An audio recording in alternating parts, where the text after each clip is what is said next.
Welcome to RS news. Telugu Desam party వచ్చి సంవత్సరం అయింది. వైసీపీ నాయకులు వాళ్ళ చెప్తున్న మాటలు ఏంటంటే తెలుగుదేశం పార్టీ ఎన్నుపోటు చేస్తున్నది అని అన్నారు. ఎవరిది ఎన్నుపోటు?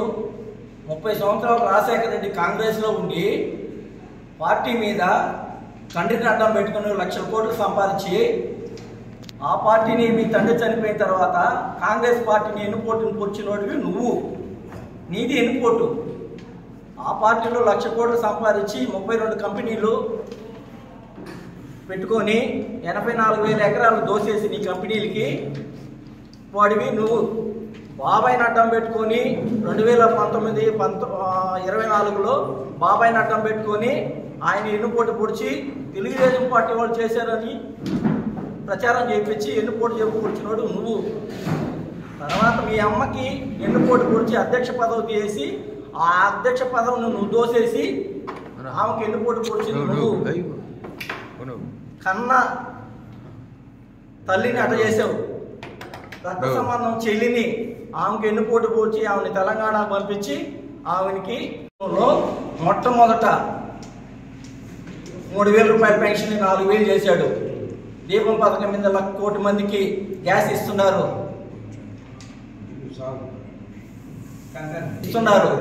అనేక పథకాలు పెట్టి రేషన్ కార్డు ఇప్పుడు ఈ నెల నుంచే అవాతాతలకు ఇంటికాడికే 65 సంవత్సరాల వాళ్ళకి ఇంటికాడికే పోయేయమని చెప్పి సైషన్ ఇచ్చిన బాబు గారు గొప్పవాడా? నువ్వు గొప్పవాడా?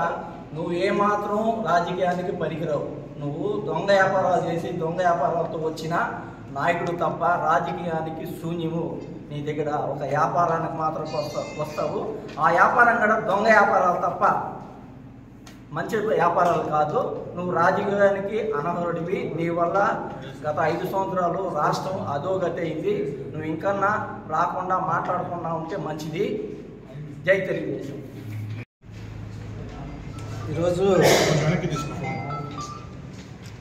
రేపు జరగబోయే ప్రోగ్రాం వైఎస్ఆర్సీపీ పార్టీ తరఫున వెన్నుపోటు ప్రజలకు వెన్నుపోటు అనే కార్యక్రమం నిర్వహించబోతున్నారు అనే పేపర్లో చదవడం అనేది జరిగింది. మరి సంవత్సరం అయింది. సంవత్సరానికి ఎవరు వెన్నుపోటు పొడిచారు అని ఉలికిపడ్డారో తెలియదు. కానీ ప్రజలు వైఎస్ఆర్సీపీ పార్టీకి వెన్నుపోటు పొడిచారా, దానికి 1 సంవత్సర కాలం అయిందా అనే ఆలోచన వాళ్ళకి వచ్చి వెన్నుపోటు కార్యక్రమం తీసుకొచ్చారేమో నాకైతే అర్థం కాలేదు. కానీ ప్రజలకు కూడా అర్థం కావట్లా. మరి ఇచ్చింది మ్యాండేటరీ 1 సంవత్సరం అయింది, పథకాలు అమలు పరచలేదని చెప్పేసి అని మాకు వచ్చిన సమాచారం. సూపర్ 6 మేము వాళ్ళు చెప్పారు, అవి అమలు పరచడం లేదు. దాని మీద మేము వెన్నుపోటు ప్రజలకి అనేసి వాళ్ళు రేపు చేయబోతున్నారనే సందర్భంలో ఒకవేళ వెన్నుపోటు అనే పదం ఏదైతే ఉందో అది ఈ వైఎస్ఆర్సీపీ పార్టీకి పేటెంట్ రైట్స్ ఉన్నాయి అని చెప్పేసి ప్రజలకు బాగా తెలుసు. కారణం ఏంటంటే మా మిత్రుడు ఇంతకుముందు చెప్పినట్టు ఎవరెవరికి వెన్నుపోటు పొడిచారు, తల్లికి చెల్లికి కావచ్చు, బాబాయికి కావచ్చు, ఇంకా రకరకాల వాళ్ళ పార్టీ వాళ్ళకి కావచ్చు. ఏదేమైనప్పటికీ కూడా వెన్నుపోటు అనే పదానికి వాళ్ళు రేపు ఆ పదం కాకుండా ఒక నిరసన కార్యక్రమం ఈ ప్రతిపక్షం తరపున ఒక నిరసన కార్యక్రమం ఏర్పాటు చేయబోతున్నాము, పథకాలు అమలుపరచడం లేదు అని చెప్పుకోవడంలో తప్పేం లేదు. ప్రతిపక్షానికి ఆ హక్కు ఉంది. కానీ వెన్నుపోటు అని అంటే ప్రజలు ఉలికిపడ్డారు, వెన్నుపోటుదారులు ఎవరు అని చెప్పేసి అని. ఇకపోతే సూపర్ 6 అనే పదం ఏంటంటే ఆ పథకాలలో మేము ఇప్పటికీ 3,000 నుంచి 4,000 అనేది మీకు అందరికీ కూడా తెలుసు. గతంలో 250 పెంచిన ఘనత పార్టీది, వైఎస్ఆర్సీపీ పార్టీది. అది వెన్నుపోటు కాదా? ఇక 3 సిలిండర్లు ఇస్తామని చెప్పాము, 3 సిలిండర్లు ఇచ్చాం. తర్వాత అన్నా క్యాంటీన్లు, పేదోడు ఏదో అన్నం తింటే అన్నా క్యాంటీన్లు తీసేశారు, పేదోడు కడుపు కొట్టారు. అది వెన్నుపోటు కాదా? అన్నా క్యాంటీన్లు ఓపెన్ చేయడం అనేది సమంజసం కాదా? అదేవిధంగా ఈ నిరుద్యోగులు ఉన్నారు, నిరుద్యోగులకి పెట్టుబడులు వచ్చాయి, పరిశ్రమలు తీసుకొస్తున్నాము. ఆ పని మీదనే చాలా వరకు కూడా గ్రౌండ్ వర్క్ చేస్తున్నాము. సంపద సృష్టించాలి అంటే ఆ విధంగా కూడా చేయాలి. చేస్తేనే నిరుద్యోగం లేకుండా పోతుందని చెప్పేసి నిరుద్యోగులకు ఒకవైపు చేస్తున్నాము. అదేవిధంగా ఈ మెగా డిఎస్సి కూడా ఏర్పాటు చేశాం. మరి 5 సంవత్సరాల్లో డిఎస్సి ఇవ్వని ఘనత ఏదైనా ఒక ముఖ్యమంత్రికి ఉంది అంటే అది గత పరిపాలకులు వైఎస్ఆర్సీపీ పాలకులకు మాత్రమే ఆ మెగా డిఎస్సి అనేది ఉంది. అదేవిధంగా ఈరోజు అది కాకుండా ఇంకా అమరావతి కావచ్చు, పోలవరం కావచ్చు, ఏ పార్టీ చేయనాది. గతంలో వైసీపీ పార్టీ ఎదుర్కొన్నది స్టీల్ ఫ్యాక్టరీ అని అన్నారు. ఆ స్టీల్ ఫ్యాక్టరీ కూడా తీసుకెళ్లే పరిస్థితుల్లో ఈరోజు దాన్ని నిలబెట్టిన ఘనత ఏమైతే ఉంది అంటే అది తెలుగుదేశం పార్టీదే. అదేవిధంగా ఈ రైల్వే జోన్ కావచ్చు, రైల్వే జోను ప్రశ్నార్థకం అయినప్పటికీ కూడా దాన్ని కూడా తీసుకొచ్చి నిలబెట్టి ఈ రాష్ట్రము ఈ చంద్రబాబు పరిపాలిస్తేనే అభివృద్ధి చెందుతుంది అనే విధంగా ఈరోజు తెలుగుదేశం పార్టీ పనిచేస్తుంది. ఆ విధంగా కూడా ముందుకు పోతుందని చెప్పేసి అని తెలియజేసుకుంటూ, రేపు ఎందుకు వాళ్ళు కార్యక్రమం చేస్తున్నారో ప్రజలకు అర్థం కావడం లేదు. అధికార పార్టీ అయినటువంటి మా తెలుగుదేశం వాళ్ళకు కూడా అర్థం కాని పరిస్థితి. ఈ విషయం ప్రజల్లో కూడా చాలా వరకు తెలిసింది. రేపు ఏం చేయబోతున్నారో దాని మీద మళ్ళీ కూడా మేము స్పందించడానికి సిద్ధంగా ఉన్నాం. రేపు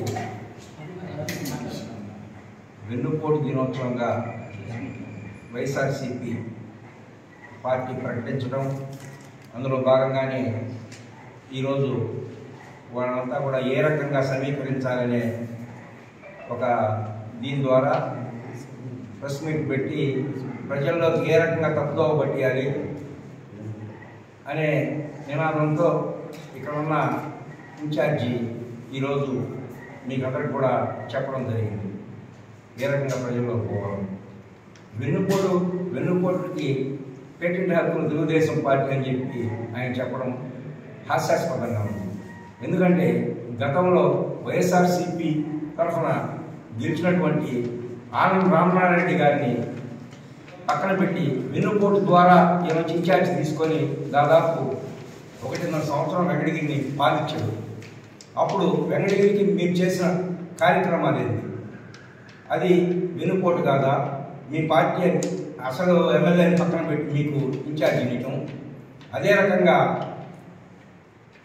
ఇక్కడ జరిగే కార్యక్రమాలన్నీ కూడా మున్సిపాలిటీ 25 మందిని గెలిపించింది వైసీపీ వాళ్ళని. వాళ్ళు ఏ ఒక్క కార్యక్రమం కూడా వెంకటగిరిలో చేయకుండా వెంకటగిరి ప్రజలకు వెన్నుపోటు పొడిచారు. అది కూడా వెంకటగిరి ప్రజల్లోకి తీసుకోవాల్సిన ఆవశ్యకత తెలుగుదేశం పార్టీ కుటుంబ సభ్యులందరికీ కూడా ఉంది. రేపు ఈ వెన్నుపోటు దినోత్సవంగా ప్రకటించిన వాళ్ళకి ప్రజలు మరలా కూడా రేపు రాబోయే మున్సిపాలిటీ ఎలక్షన్లు అయితేమి వీటిల్లో వెన్నుపోటు పొడస్తారని చెప్పి గుర్తు చేస్తూ సెలవు తీసుకుంటాం. రేపటికి కూటమి ప్రభుత్వం ఏర్పడి సంవత్సరంతో అయింది. సాధారణంగా మేము సంబరాలు జరుపుకోవాలి. జగన్మోహన్ రెడ్డి 1వ సంవత్సరం సంబరం, 2వ సంవత్సరం సంబరం, 3వ సంవత్సరం సంబరాలు జరుపుకుంటా ఉన్నాం. ఈ సంవత్సరం రోజులుగా జగన్మోహన్ రెడ్డి చేయనటువంటి 5 సంవత్సరాల్లో చేయనటువంటి అభివృద్ధి ఈ 1 సంవత్సరంలో చేసి చూపించాలి. దానికి నిదర్శనాలు చెప్పాల్సిన అవసరం లేదు. ఒక పెన్షన్ విషయానికి వస్తే 5 సంవత్సరాల్లో 200, 250, 250 పెంచుకుంటూ పోయాడు. ప్రభుత్వం అధికారం చేపట్టిన వెంటనే 3,000 రూపాయల పెన్షన్ 4,000 పెంచారు. అదేవిధంగా ఏ ఊరికి పోయినా, ఏ వాడకు పోయినా గత ప్రభుత్వంలో మేము పోయినప్పుడు, అయ్యా జగన్మోహన్ రెడ్డి మీకు ఒక్కసారి ఓటు వేసినందుకే మా చుట్టూ మేము కొట్టుకుంటున్నాము అని వాళ్ళు సాధారణ పల్లెల్లో మోటార్ పంచాయతీ సర్పంచులు వైండింగ్ చేయించే పరిస్థితి లేక వాళ్ళు చందాలు వేసుకొని వాళ్ళంతటి వాళ్ళే స్వతహాగా మోటార్లు కట్టించుకొని చేసుకునే సందర్భాలు. అదేవిధంగా రోడ్డు పరిస్థితి చూస్తే చాలా అధ్వానంగా ఉన్నాయి. ఈరోజు ఎక్కడికి పోయినా రోడ్డు మంచిగా వేసాం. మా రూరల్ మండలానికి 3 కోట్లతో సీసీ రోడ్లు వేసాం. అదేవిధంగా ఎఫ్డిఆర్ వర్క్స్ తెప్పించాం. 3 కోట్ల రూపాయలతో ఎఫ్డిఆర్ వర్క్స్ వచ్చినాయి. అదేవిధంగా అన్నా క్యాంటీన్, పేదవాడు అన్నం తినాల్సిన పరిస్థితి ఉంటే జగన్మోహన్ రెడ్డి, రాజశేఖర రెడ్డి ప్రభుత్వం వచ్చిన వెంటనే అన్నా క్యాంటీన్ పంపించాడు. ఈరోజు చంద్రబాబు నాయుడు గారు రావడం అన్నా క్యాంటీన్ తెప్పించారు. ఇంతకంటే నిరసనలు ఏం అవసరం లేదు. దాన్ని మేము వాస్తవంగా సంవత్సరాలు జరిగింది, ఇంతమంది సాధించాము అని సంబరాలు చేసుకోవాల్సిన సందర్భం మాది ఉంది. వెన్నుపోటు దినం అని చెప్పేసి ఏదో మోసాలు, కుట్రలు, కుతంత్రాలు చేస్తామని చెప్పేసి వాళ్ళు వెన్నుపోటు దినం ఇచ్చారు. దాన్ని దృష్టిలో ఉంచుకుని ఈరోజు ప్రెస్ మీట్ నిర్వహించాము. తర్వాత రేపు వాళ్ళు ఏ విధంగా అయితే స్పందిస్తారో దాన్ని బట్టి మేము రేపు మరొకసారి ప్రెస్ మీట్ పెట్టి మేము సభను తెలియజేస్తాం. పూర్తవుతున్న సందర్భంగా వైఎస్ఆర్సీపీ నాయకులు, మాజీ ముఖ్యమంత్రి వర్యులు జగన్మోహన్ రెడ్డి గారు వెన్నుపోటు దినంగా ప్రకటించుకుంటూ వాళ్ళ శ్రేణులు చాలా అంటే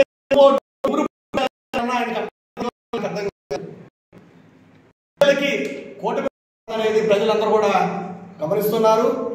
ముఖ్యంగా వెన్నుపోటు అనే దానికి care of address Jaganmohan Reddy.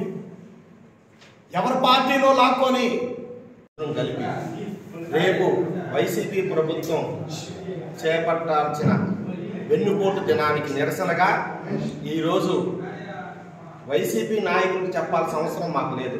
ప్రజలకు తెలియాల్సిన బాధ్యత మాకుంది కాబట్టి ప్రజలకు ఏం విషయాలు చెప్పాలి. మేము అసలు వెన్నుపోటు పొడిచింది ఎవరు, 5 సంవత్సరాల్లో జగన్మోహన్ రెడ్డి చేసిన ప్రజలకు ఈరోజు సమాధానం చెప్పాలి. మేము జగన్మోహన్ రెడ్డికో ఇంకొక ఇన్ఛార్జీలకో ఎమ్మెల్యేలకో ఎక్స్ఎంపీలకో మంత్రులకో చెప్పాల్సిన అవసరం మాకు లేదు. ఎందుకంటే ఈరోజు మనం పత్రికలు ప్రతిరోజు చదువుతూ ఉన్నాం. మద్యపానం మీద అరెస్టులు, ఐపీఎస్ అధికారులని జైలుకి పంపించే ప్రభుత్వం ఏదన్నా ఉందంటే అది జగన్మోహన్ రెడ్డి ప్రభుత్వాన్ని మరలా ఒకసారి నిరూపించారు. అదేవిధంగా బడా పారిశ్రామికంతా జైలుకి పోతున్నారు పాపం. వీటన్నిటిని ప్రజలను దృష్టి మరలించి ఏదో కార్యక్రమం చెయ్యాలా అని జగన్మోహన్ రెడ్డి కుట్రపూరితమైన కార్యక్రమమే, దానిలో భాగమే ఈ కార్యక్రమం వెన్నుపోటు దినం అనేది. ఈరోజు భారతదేశంలో ఎన్నో రాష్ట్ర ప్రభుత్వాలు ఏర్పడి ఉన్నాయి. ఫస్ట్ సంవత్సరం అంటే అధికారంలో వచ్చిన సంవత్సరం 70%, ఇంచుమించు 70% ఇచ్చిన హామీలు నెరవేర్చిన ప్రభుత్వం భారతదేశంలోనే కూటమి ప్రభుత్వం. అది నేను ఊరికే మాటలు చెప్పడంలా, దానికి నిదర్శనాలు చాలా ఉన్నాయి. అదేవిధంగా గత 5 సంవత్సరాల్లో జగన్మోహన్ రెడ్డి ఇచ్చిన నవరత్నాలలో 85% తొక్కలో తొక్కి ప్రజలకు వెన్నుపోటు పొడిచి పాలించిన పరిపాలన జగన్మోహన్ రెడ్డిది. దానికి రైతు భరోసా, ఆయన 9 పథకాలు మనందరూ తెలుసు. ఫస్ట్ రైతు భరోసా, ఆయన గెలిచిన 18 నెలలకు అమల్లో తీసుకొచ్చాడు ఆయన రైతు భరోసా. అది కూడా కేంద్ర ప్రభుత్వం ఇచ్చిన 6,000తో ఈయన కలిపి 12,500 రూపాయలు ఇచ్చాడు. రెండోది వైఎస్ఆర్ ఆసరా పథకం తీసుకొచ్చాడు ఆయన. వైఎస్ఆర్ ఆసరా పథకాన్ని గెలిచిన 27 నెలలక అమల్లో తీసుకొచ్చినాడు ఆయన. అది కూడా ఏమని చెప్పాడు ఆ రోజు, 45 సంవత్సరాలు నిండిన ఎస్సీ ఎస్టీ బీసీ మైనారిటీ మహిళలకి 75,000 రూపాయలు రాయితీ ఇస్తానని చెప్పి అధికారంలోకి వచ్చి ఆ 75,000ని మా ఎస్టీ మా బీసీ మా మహిళలకి ద్రోహం చేసిన వెన్నుపోటు పొడిచిన ప్రభుత్వం జగన్మోహన్ రెడ్డి ప్రభుత్వం.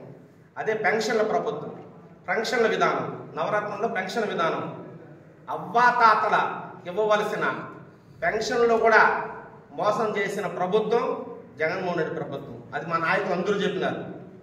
అదే ఫీజు రీయింబర్స్మెంట్, దాంట్లో కూడా లాస్ట్ 2 సంవత్సరాలు ఏ విద్యార్థినికి డబ్బులు ఇవ్వాల. ఈరోజు బకాయిలు ఉంటే మన ప్రభుత్వం వచ్చి 6,200 కోట్లని మొన్న గత నెలలో చెల్లించింది ఈ ప్రభుత్వం. అట్టే విద్యార్థులను కూడా వెన్నుపోటు పొడిచిన ప్రభుత్వం జగన్మోహన్ రెడ్డి ప్రభుత్వం. ఇంకొక ఆశ్చర్యకర విషయం ఏంటంటే, ఎంతమందో జీవితాలను ఆడుకొని ఈరోజు ఊరికి అంటే గ్రామానికి 2-3 చొప్పున, ఒక టౌన్కి ఒక నియోజకవర్గానికి 100 చొప్పున హత్యలు చేయించి దేంట్లో మద్యపాన నిషేధం, సంపూర్ణ మద్యపాన నిషేధం ఏర్పాటు చేస్తానని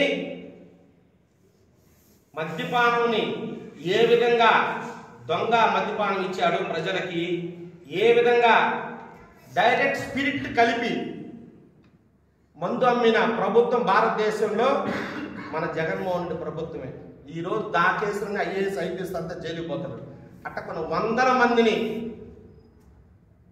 మానసికంగా అయితేనేమి ఆరోగ్యపరంగా అయితేనేమి హత్యకు కారణమైన ప్రభుత్వం వెన్నుపోటు కాదు, ఇది హత్యలకే కారణమైన ప్రభుత్వం జగన్మోహన్ రెడ్డి ప్రభుత్వం. ఇండైరెక్ట్గా మా ప్రభుత్వం వచ్చింది 1 సంవత్సరం అయింది. ఆ సంవత్సరంలో మేము ఇచ్చిన హామీల్ని 70% పూర్తి చేశాం. మొట్టమొదటి హామీ పెన్షన్ విధానం, అవ్వాతాతలకు ఇస్తానని హామీ తీసుకున్నాం. మొదట గడిచిన 3 నెలలతో కూడా కలిపి ఇచ్చిన ఏకైక ప్రభుత్వం పెన్షన్ ఇచ్చిన ప్రభుత్వం మా కూటమి ప్రభుత్వం. అదేవిధంగా గ్యాస్ సిలిండర్ దీపం కింద ఏడాదికి 3 సిలిండర్లు ఇస్తానన్నాం. 3 సిలిండర్లు ఇచ్చాం. అంటే 6లో 2 నెరవేర్చాం. మూడోది మెయిన్ ఏంటంటే చంద్రబాబు నాయుడు ముఖ్యమంత్రి అవతానే, పవన్ కళ్యాణ్ ఉప ముఖ్యమంత్రి అయితానే యువతకి 20 లక్షల ఉద్యోగాలు ఇస్తామన్న భాగంలో మొట్టమొదట డిఎస్సి మీద సంతకం పెట్టిన నాయకుడు ఎవరంటే చంద్రబాబు నాయుడు. 16,342 డిఎస్సి పోస్టుల్ని ఈరోజు ఇస్తున్నాం. మా నాయకులు అంటే చెప్పారు, గత 5 సంవత్సరాలు ఏ రోజు డిఎస్సి ఇవ్వలా మనం. ఈరోజు యువతకి భరోసా కల్పించేదానికి మొట్టమొదటిగా డిఎస్సి ఇస్తాము. అదేవిధంగా రాబోయే ఆగస్టు 15 ఇండిపెండెన్స్ డే రోజు మహిళలకు ఉచిత బస్సు ఇస్తామని మొన్నే మా నాయకుడు మహానాడు రోజు తెలియజేశాడు. అదేవిధంగా జగన్మోహన్ రెడ్డి ప్రభుత్వంలో అల్లపల్లిలో కూడా రాబోయే ఒక 2-3 నెలల్లో కూడా మిగతా 2-3 అంటే ప్రతి మహిళకి 15,000 రూపాయలు, అదేవిధంగా